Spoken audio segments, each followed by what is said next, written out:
Hello everyone, welcome you all to the YouTube channel. God blessings. So guys, today we are here to do class 7 maths chapter 1 NCERT book, that is integers, exercise 1.1, question number 5th. We are here to do the question number 5th of this exercise today. We have completed till question 4 and now we are going to start from the question 5th. So let's read the question first. What does this question says? That says Mohan deposits rupees 2000 in his bank account and withdraws rupees 1642 from it the next day. If withdrawal of amount from the account is represented by a negative integer, then how will you represent the amount deposited? Find the balance in Mohan's account after the withdrawal. That means कि मोहन ने 2000 rupees तो अपने bank में deposit करे, 2000 rupees उसने bank में क्या करे, डिपॉजिट करे, राइट। और नेक्स्ट डे उसने उसमें से 1642 रुपीज़ क्या कर लिए, निकाल लिए, क्या कर लिए, विड्रॉ कर लिए, ही विड्रॉ देम, ओके। एंड अगर विड्रॉल जो उसकी अमाउंट है इसको हम रिप्रेजेंट कर रहे हैं एज अ नेगेटिव इंटीजर, तो हम इसको अमाउंट को कैसे शो करें, then how will you represent the amount deposited. अगर जो विड्रॉल है वो नेगेटिव इंटीजर से शो हो रहा है, मीन्स उसको विड्रॉल को, मीन्स जो पैसे निकल गए, कम हुआ चीज़, कम हुई हुई चीज़ जो भी हमेशा गिरती है, चीज़ कम हो जाती है, उसको हम कैसे शो करते हैं, माइनस में। तो इन विड्रॉल को हम कैसे शो कर रहे हैं, -1642 रुपीज़ में। तो वो पूछ रहा है कि आप कैसे रिप्रेजेंट करोगे अमाउंट डिपॉजिटेड को, जो अमाउंट हमने डिपॉजिट की है।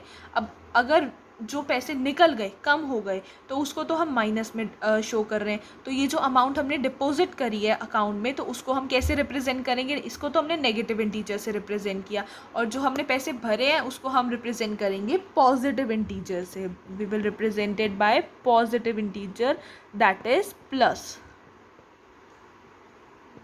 That is plus, okay. Now the second thing that the question is asking, find the balance in Mohan's account after the withdrawal. और जब उसने पैसे बैंक से निकाल लिए तो उसके बैंक में कितने पैसे बचे।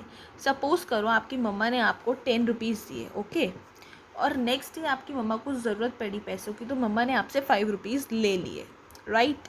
तो जब मम्मा ने आपसे 5 रुपीज़ ले लिए तो आपके पास कितने पैसे बचे, आप क्या कहोगे, 5 रुपीज़ बचे, आपके पास कितने बचे, 5 रुपीज़। तो 5 रुपीज़ बचे, आपने कैसे निकाले, 10 - 5 करके। इसी तरह उसने 2000 एक दिन बैंक में डिपॉजिट करे और नेक्स्ट डे 1642 निकाल लिए। दैट मीन्स उसमें से कुछ कम करा है ना, तो हम इसको 2000 - 1642 कर सकते हैं, क्योंकि हम इसको माइनस करेंगे तो हमें पता चल जाएगा उसके बैंक में अब कितने पैसे बचे हैं। So now we have to find the balance of Mohan account after the withdrawal. How can we find it? हम 2000 जो उसने डिपॉजिट करे थे और फिर उसने जो पैसे निकाल लिए उनको अगर सब्ट्रैक्ट कर दे हमें आंसर मिल जाएगा, येस। हम 2000 - 1642 कर देंगे and then we will get the answer as ₹358. Hence the balance in Mohan's account after the withdrawal is ₹358. अब क्वेश्चन ने हमसे टू क्वेश्चन पुट करे थे। पहला क्वेश्चन ये पुट किया था उसने कि अगर हम विड्रॉल को नेगेटिव इंटीजर से रिप्रेजेंट कर रहे हैं तो हम अमाउंट जो डिपॉजिट करी है उसको किससे रिप्रेजेंट करेंगे, that we told as positive integer, okay. And second question it put कि अब मोहन अगर उसने पैसे निकाल लिए वापस तो मोहन के अकाउंट में कितने पैसे बचे, and that is we got ₹358. So our question is completed now. That was a very easy question, so I hope you have understood this question. If you still have any confusion regarding this question, tell me in the comment section, and if you like this video, don't forget to hit the like button and subscribe to my YouTube channel. Thank you.